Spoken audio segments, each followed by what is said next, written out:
Hi friends, welcome to Indhu's Kitchen. இன்றைக்கி நம்ம சேனலில் ரொம்ப டேஸ்டான செட்டிநாடு உருளைக்கிழங்கு வறுவல் ரெசிபி தான் பார்க்க போகிறோம். இந்த ரெசிபி நம்ம பண்ணுறதுக்கு பொடி ஃப்ரெஷ்ஷாக வறுத்துட்டு அரைச்சிக்க போகிறோம். அதனால இந்த வறுவல் ரொம்ப டேஸ்ட்டாகவும் வாசனையாகவும் இருக்கும். வாங்க இது செய்ய ஆரம்பிச்சிடலாம். ஃபர்ஸ்ட் ஒரு பேனை சூடுபடுத்திக்கோங்க. பேன் சூடானதுக்கப்புறமா இதில் ஒரு 3/4 ஸ்பூன் அளவு மிளகு, 3/4 ஸ்பூன் அளவு சீரகம், இதில் ஒரு 1/4 ஸ்பூன் அளவு சோம்பு, 1/2 ஸ்பூன் அளவு கடலைப்பருப்பு, 1 ஸ்பூன் அளவு உளுந்தம்பருப்பு,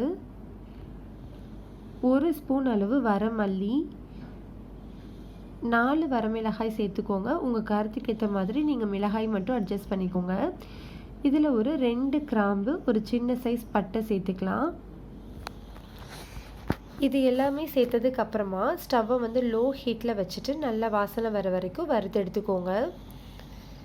இப்படி நம்ம வறுக்கும்போது தான் நம்மளுக்கு உருளைக்கிழங்கு வறுவல் ரொம்ப வாசனையாகவும் டேஸ்ட்டாகவும் இருக்கும். பாருங்கள், இந்த மாதிரி நல்லா வறுத்ததுக்கப்புறமா இதை நல்லா ஆற வச்சுட்டு ஒரு மிக்ஸி ஜாரில் மாற்றிக்கலாம். இப்போ நைஸான பவுடரை அரைச்சி எடுத்துக்கோங்க. இந்த மாதிரி இருக்கணும். இதை தனியாக எடுத்து வச்சுக்கலாம். இப்போது நம்ம அதே பேனில் ஒரு 2 ஸ்பூன் அளவு எண்ணெய் சூடுபடுத்திக்கலாம். எண்ணெய் சூடானதுக்கப்புறமா இதில் ஒரு 1/2 ஸ்பூன் அளவு கடுகு, ஒரு வரமிளகாயை 2ஆக கட் பண்ணிவிட்டு சேர்த்துக்கோங்க. ஒரு கொத்து அளவு கருவேப்பிலை சேர்த்து பொரிய விட்டுக்கோங்க.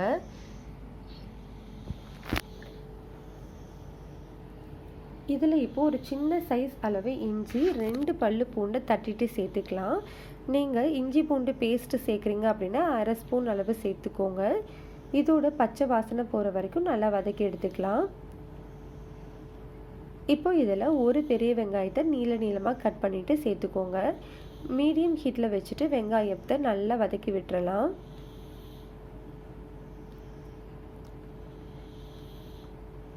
இப்போ வெங்காயம் நல்லா வதங்கிடுச்சு. நான் 2 மீடியம் சைஸ் உருளைக்கிழங்க குக்கரில் 3 விசில் வச்சு வேக வச்சு எடுத்துருக்கிறேன். அதுலேயே நான் கொஞ்சமாக உப்பும் மஞ்சத்தூளும் சேர்த்துருந்தேன். இந்த சைஸ்க்கு நீங்கள் கட் பண்ணி எடுத்துக்கோங்க. ரொம்ப சின்னதாக கட் பண்ணிட்டீங்க அப்படின்னா இந்த மசாலா அவ்வளோ தூரம் டேஸ்ட்டாக இருக்காது. அதனால் இந்த அளவுக்கு கட் பண்ணி எடுத்துக்கோங்க. உருளைக்கிழங்கு சேர்த்துட்டு ஒரு 2 நிமிஷம் மட்டும் வதக்கி விட்டால் போதும். அதுக்கப்புறமா லோ ஹீட்டில் வச்சுட்டு நம்ம அந்த மசாலாவை சேர்த்துக்கலாம். நம்ம ஏற்கனவே உருளைக்கிழங்குல உப்பு சேர்த்துருக்குறோம். அதனால் இந்த மசாலாவுக்கு மட்டும் தேவையான அளவு உப்பு சேர்த்துட்டு நல்லா கிளறி விட்டுருங்க. இப்போ இதில் ஒரு 1/4 கப் அளவு தண்ணி சேர்த்துக்கோங்க. தண்ணி சேர்த்துட்டிங்கன்னா நம்மளுக்கு உருளைக்கிழங்கு அந்த மசாலாவோட நல்லா கோட்டாயிடும். இந்த மாதிரி நல்லா மிக்ஸ் பண்ணி விட்டுட்டு லோ ஹீட்டில் வச்சுட்டு உருளைக்கிழங்க ஒரு மூடி போட்டு மூடி வச்சுருங்க. 5 நிமிஷம் கழித்து ஓப்பன் பண்ணி விட்டுட்டு ஒரு 10 நிமிஷம் மீடியம் ஹீட்லேயே வச்சு ஓப்பனில் ரோஸ்ட் பண்ணி விடுங்க. அப்போது தான் நம்மளுக்கு உருளைக்கிழங்கு வறுவல் நல்லா ரோஸ்ட் மாதிரி நம்மளுக்கு கிடைக்கும்.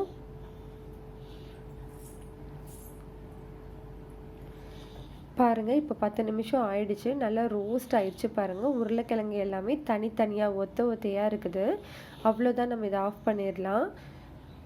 நம்மளுக்கு ரொம்ப டேஸ்டான செட்டிநாடு உருளைக்கிழங்கு வறுவல் ரெடி ஆகிடுச்சு. ரெசிபி பிடிச்சிருந்ததுன்னா லைக் பண்ணுங்கள், ஷேர் பண்ணுங்கள், கமெண்ட் பண்ணுங்கள், சப்ஸ்கிரைப் பண்ணிக்கோங்க.